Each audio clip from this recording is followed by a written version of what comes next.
Hello, guys. I know it is late. However, I had to compose myself. I even had to call a family member because in lieu of this George Floyd incident, my topic for this evening has drastically changed. So I'm going to ask you all to please hang in there with me. I will be doing some reading, and I'm going to do my best to hold it together. First and foremost, I want to give the respect to George Floyd and his family and his loved ones. For those of you who don't know or are unaware, and I did read the article, I cannot bring myself to watch the video. I'm still shaking in lieu of what I read, and I took the article from CNN. It's cited in the description. There were 4 white officers and 1 black male. 1 white officer had his knee in the back of George Floyd's neck for what is an extended period of over 6 minutes, while bystanders begged and pleaded for the officers to get off of George Floyd. George Floyd was handcuffed. RU comment. I'm not sure what that means, Jose. George Floyd was handcuffed at the time and could have easily, by 4 officers, been placed in the back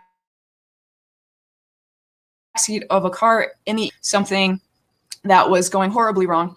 That's the point of an officer, to detain and restrain, not to harm an individual, no matter what the charge is. But according to civil rights attorney Benjamin Crump, and Mayor Jacob Frey, the technique used to pin George Floyd's head to the ground is against department regulations. I'm still shaking. All right, here goes the reading. Believe in life. Always human beings will live and progress to greater, broader, and fuller life. W.E.B. Du Bois. A system of education is not one thing, nor does it have a single definite object, nor is it a mere matter of schools. Education is that whole system of human training within and without the schoolhouse walls, which molds and develops men. Webb Du Bois. Virtue knows no color line, and the chivalry which depends upon complexion of skin and texture of hair can command no honest respect. Ida B. Wells, The Red Record. Thomas Jefferson, 1819. The Declaration of Independence is the declaratory character of our rights and of the rights of men. Alexander Hamilton. The sacred rights of mankind are not to be rummaged for among old parchments or musty records. They are written as the sunbeam in the whole volume of human nature by the hand of the divinity itself, and can never be erased or obscured by mortal power. George Washington. The basis of our political systems is that the right of the people to make and to alter their constitutions of government, but the Constitution which at any time exists till changed by the explicit and authentic act of the whole people as a sacredly obligatory upon all. If you do not know your rights, I continue to say it is essential to know where our rights come from as a whole people. Our Declaration of Independence says, and this is a section of it, I'm not going to read the whole thing.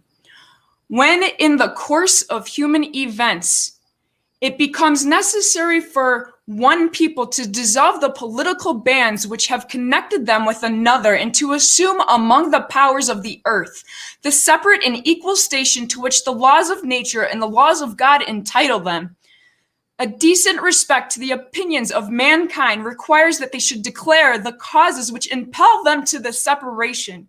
We hold these truths to be self-evident, that all men are created equal, that all are endowed by their Creator with certain unalienable rights. That among these are life, liberty, and the pursuit of happiness, that to secure these rights, governments are instituted among men, deriving their just powers from the consent of governed. That whenever any form of government becomes destructive of these ends, it is the right of the people to alter, to abolish it, and to institute a new government, laying its foundation on such principles and organization, its powers in such form as to them shall seem most likely to affect their safety and happiness. We have the rights, you guys. We have the rights, and we have the power to take our rights back from these governments and from all the wrong that's happening. Frederick Douglass, in his "What to the Slave is the 4th of July?"